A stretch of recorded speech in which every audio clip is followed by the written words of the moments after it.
स्वागत है। आज मैं एक ऐसा पैरानॉर्मल एक्टिविटी वाला गेम बताने वाली हूँ जिसे देख कई सारे लोगों की मौत हुई है। चलिए हम अपना गेम स्टार्ट करते हैं। इस गेम का नाम है ब्लडी मैरी। इस गेम को आप खेलने के लिए सबसे पहले आपको रात को एक अंधेरा कमरा ढूंढना है। उस अंधेरे कमरे में एक मोमबत्ती लेकर उसके बाथरूम में जाना है और मिरर के सामने खड़े हो जाना है। उस मोमबत्ती को आपको मिरर के सामने रखना है और फिर 3 बार bloody Mary bloody Mary bloody Mary बोलना है। जब वो 3 बार ये बोलते हैं तो आपके सामने आईने में देखना है।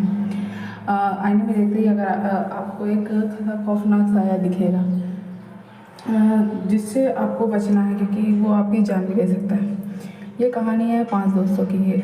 रिया, रूहान, प्रिया, सुहानी और रणवीर। ये सब लोग गए थे अपनी ट्रिप पर। उनका ट्रिप एक होटल में रखी थी उन लोगों ने। होटल के पास ही एक खंडर था जहाँ वो लोग घूमने गए थे। उस खंडर में लोग घूमने गए थे तो उस खंडर को घूमकर रात वहीं बिताने की सोची। उन्होंने खंडर के बाहर आग जलाई और पांचों आपस में बातें करने लगे। रिया, रूहान, सुहानी, प्रिया और रणवीर सभी बहुत ही पक्के दोस्त थे।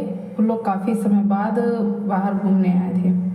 वो लोग अपना एंजॉय कर रहे थे। तभी उन लोगों को सोशल मीडिया में कुछ ब्लडी मैरी गेम के बारे में पता चला। उन लोगों ने इस गेम के बारे में देखा तो उन्हें इसके खेलने की जिज्ञासा जगी। तो उन्होंने उस खंडर में घूमना शुरू कर दिया और उन्होंने देखा कि वो वैसे भी बहुत अंधेरा था वहाँ पर।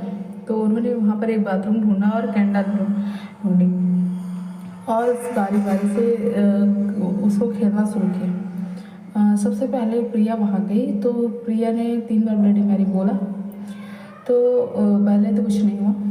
फिर रूहान गया, उसके टाइम में भी कुछ नहीं हुआ। और फिर रणवीर और प्रिया सुहानी गई। सुहानी के टाइम में ब्लडी मैरी जब उसने बोला 3 बार तो उसे अपने पीछे काला साया महसूस हुआ। जब उसने पीछे देखा तो पीछे कुछ भी नहीं था। फिर उसने दोबारा आके देखा तो उसे अपने पीछे एक औरत दिखी जिसकी हालत बहुत ही बुरी थी। पूरा चेहरा खून से सना हुआ था, आंखें बिल्कुल लाल थी और आंखों के साइड में एक काला गड्ढा था जिसे देखकर वो बहुत ज़्यादा डर गए। उसका शरीर पूरा सफ़ेद पड़ा हुआ था और उसका गला दबा रही थी। सुहानी बहुत ज़ोर से चिल्लाई। सभी लोग वहाँ दौड़ते आए पर वहाँ कुछ भी नहीं था। पर उन्होंने देखा कि सुहानी की वहाँ लाश पड़ी थी और उसका चेहरा बुरी तरह से कटे हुआ था। ये सब लोग ये सब देखकर डर गए।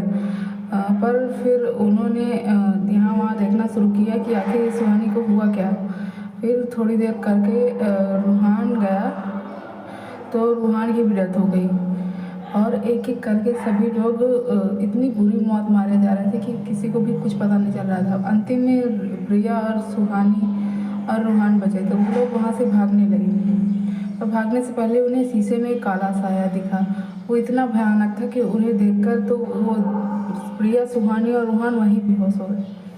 और फिर जब उनकी आंखें खुली तो वो काला साया उनके जस्ट सामने था और वो लोग तीनों लोगों को उस साये ने मार दिया। सुबह जब पुलिस खुली तो किसी को भी उसके बारे में कुछ भी नहीं पता चला।